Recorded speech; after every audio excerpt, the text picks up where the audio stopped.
তরুণদের শুধু দেশে নয় বিশ্বেও সেরা হতে হবে বলে জানিয়েছেন অন্তর্বর্তী সরকার প্রধান উপদেষ্টা ডক্টর মোহাম্মদ ইউনূস। বৃহস্পতিবার সকালে শিশু কিশোর প্রতিভা উন্মেষণমূলক অনুষ্ঠান নতুন কুড়ি প্রতিযোগিতায় বিজয়ীদের পুরস্কার প্রদান অনুষ্ঠানের বক্তব্যকালে এমনটা জানান তিনি।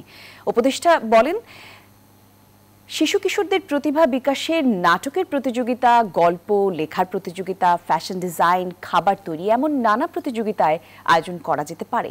আমাদের চেষ্টা থাকতে হবে যার যার প্রতিভা শেষে যেন বের করে আনার সুযোগ পায়।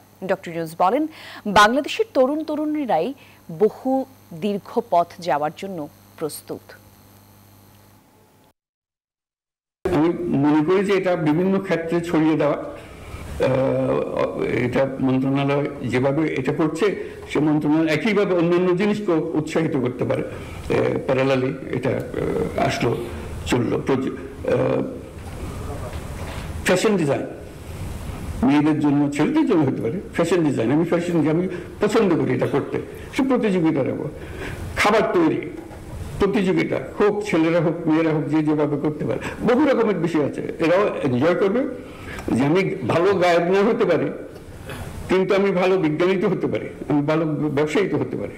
নিজের মেধাকে চোখের সামনে নিয়ে আসা, কাজে আশা করি এগুলো বিভিন্নভাবে আমরা রচনা করতে পারবো। ক্রমে ক্রমে একদিনই সব হবে না, কিন্তু বৃহত্তর পরিমণ্ডলে আমার সার্বিক দিক থেকে কেউ যেন কোনো শিশু যেন বাদ পড়ে না যায়। তার একটা না একটা প্রতিভা আছে।